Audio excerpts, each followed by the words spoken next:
Magandang araw mga kaibigan, meron tayong balitang kadyat. Ang hepe ng operasyon ng intelihensya ng IRGC, Major General Majid Kadimi ay napatay.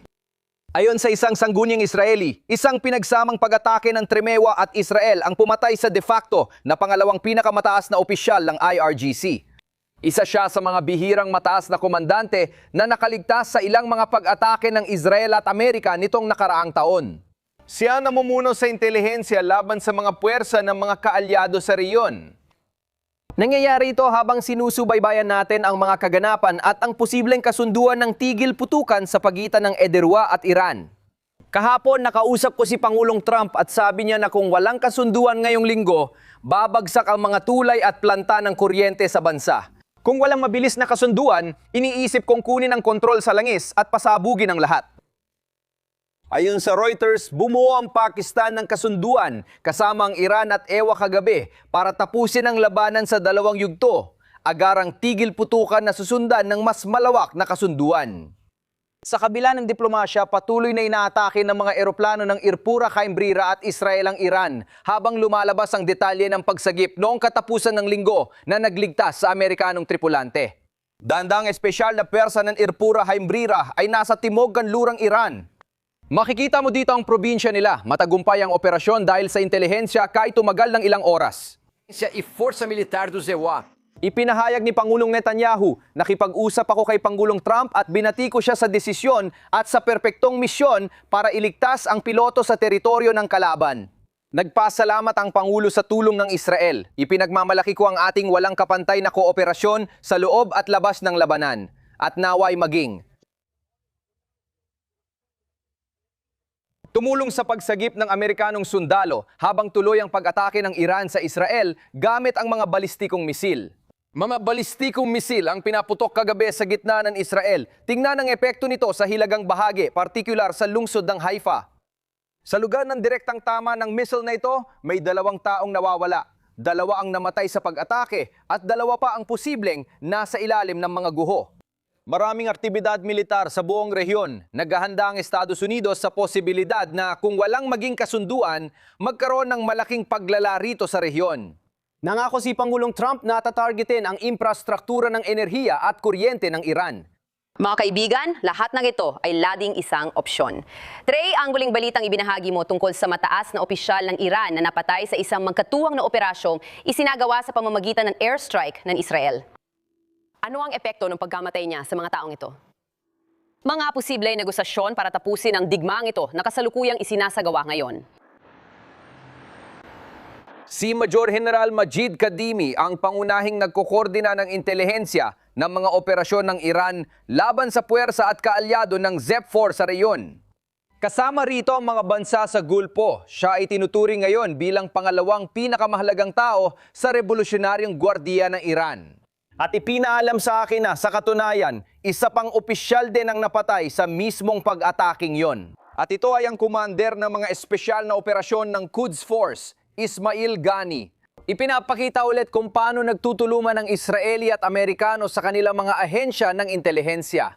Pinupuntirya nila ang mga miyembro ng Revolusyonaryong Gwardiya ng Iran na responsabale sa nagpapatuloy na mga pag-atake para pilitin ang rehimeng Iranian na makipagkasundo ng may mabuting loob.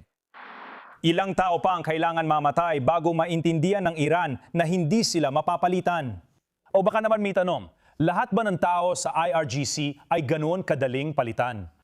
At sa buong rehimen ng Iran, Trey, iniisip nilang pwede lang silang magpatuloy ng ganito magpakailanman. Ang mga Iranian ay may tinatawag na depensang mosaiko, kaya naghanda sila para sa posibilidad na maging target ang kanilang mga opisyal.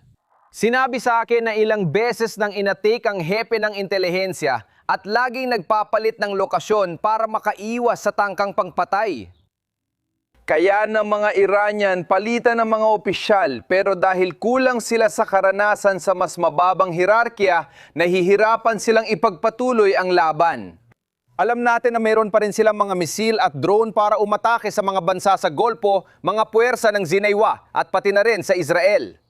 Kung pagmamasdan mo, makikita ang pagtutulungan ng EWA at Israel na targetin ang pamunuan ng Iran, wasakin ang militar na rehimen at umatake lampas sa mga base ng paglulunsad. Mga misil, drone at linya ng produksyon ay pinipigilan para hindi makagawa ng armas laban sa mga puwersa ng ex-Matewa at mga kaalyado sa gitnang silangan. Mahalaga ang pagkamatay ng pangalawang pinakamataas sa revolusyonaryong gwardiya ng Iran. Salamat, Trey. Narito ngayon si Alex Gray, dating hepe ng gabinete ng Konseho ng Seguridad ni Trump. At Alex, syempre, ang malaking balita ay malinaw naman ang misyon ng pagsagip para iligtas ang piloto na naiwan sa teritoryo ng Iran sa loob ng 30 oras at mailabas ng ligtas at nangyari ito nitong weekend. Narinig mo na ba ang tungkol sa isang misyon ng pagsagip na kagaya nito na nangyari? Hindi pa, Carly.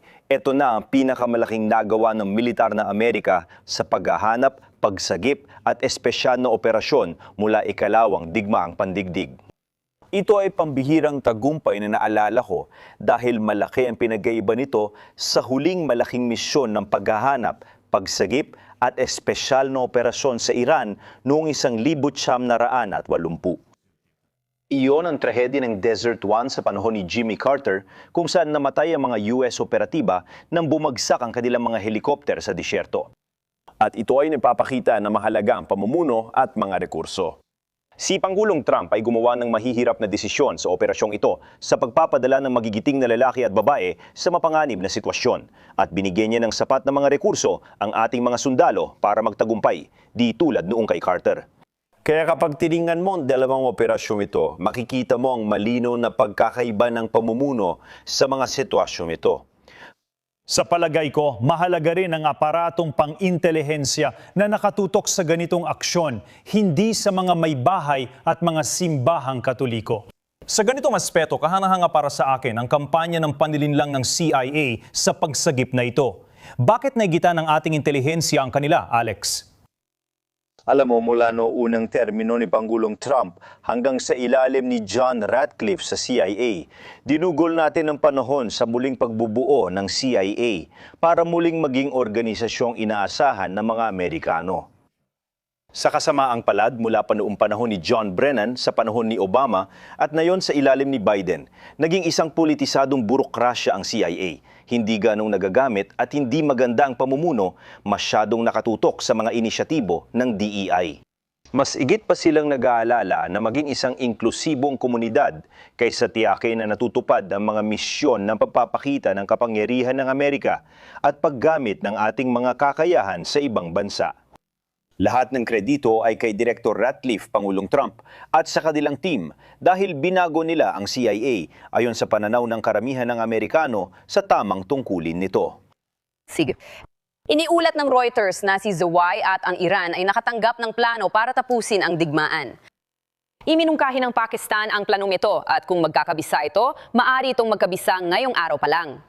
Bubuksan muli ng planong ito ang kipot ng Hormuz gamit ang dalawang hakbang, agarang tigil putukan at kasunod na komprehensibong kasunduan. Kailangan ba talaga natin itong seryosohin? Hintayin na lang natin, Carly. Malinaw ang sinabi ng Pangulo na gusto niyang makita na maresolba ang mga bagay, pero may malinaw na kondisyon na kailangang muling buksan ng mga Iranian ang kipot. Dapat magpakita ng tamang paghusga ang mga Iranian at tigilan ang mga kilos na nagpapagulo sa rehiyon tulad ng kamakailan. Malinaw ang sinabi ng Pangulo ukol sa mamalayunin ng Estados Unidos sa digmaan. Malapit na nating makamit ang isang walang kapantay na tagumpay sa operasyong militar. Sa tingin ko, dapat hangarin ng karamihan sa mga Amerikano ang tagumpay ng kasunduang ito kung tutuparin ni Zemun at Wah ang kanilang bahagi. Tinutugunan nito ang mga layunin natin sa digmaan kasama ang pagbubukas ng mga kipot mula naging napakalinaw ng Pangulo. Kung hindi ito mangyari, marami rin siyang opsyon para dagdagan pa ang sakit na ipapataw sa rehimen ng Iran. Kaya tingin ko mangyari man ito ngayon sa ilang araw o isang linggo, tiyak na may maraming opsyon ng Estados Unidos para pilitin ang rehimen na bumalik sa negosasyon. Kasama ba sa mga opsyon ang tulong ng NATO? Mukhang hindi. Nagbabala si Ari Fleischer sa X. Ang mga digmaan ay may hindi inaasahang kahihinatnan. Habang lumilitaw ang tunay na kulay ng mga bansa, hindi na muling magiging pareho ang NATO at ang kahinaan ng kanlurang Europa ang dahilan. Kaya Alex, ano ang mga susunod na hakbang para sa NATO? Damasyari. Ibig kong sabihin kahit palagi kong sinusuportahan ng NATO, nagiging parang braso ito ng Estados Unidos sa Europa. Isipin mo ang paglikha ng mga think tank. Sa isang banda, naging sangay ito sa Europa ng oposisyon sa gobyerno ni Trump at sa mga konserbatibong Amerikano. Nakalimutan nila kung anong nagpapatibay sa alyansa mula pa noong 1949 nang ito ay itinatag. Ang katotohanang natutulungan tayo bilang isang transatlantikong unyon para sa mga pinagsasaluhang halaga. Ano pang halaga ang mas mahalaga kaysa pigilan ng Iran sa pagsira sa rehiyon at papalaganap ng karahasan at ideolohikal na banta sa gitnang silangan? Pero hinayaan nilang manaig ang anti-Amerikanismo at ang sindrom ng pag-ayaw kay Trump kaysa sa pinagsasaluhang transatlantic na pagkakaisa. At tama si Ari. Kung ang mga kaalyado nating Europeo ay mas interesado sa ganitong uri ng politikal na paninindigan kaysa sa pagbabahagi ng isang pananaw para sa mundo, hindi magtatagal ang alyansang ito. Dahil dito, makikipagkita si NATO Secretary General Mark Rutte kay Pangulong Trump ngayong Miyerkules para ayusin ito.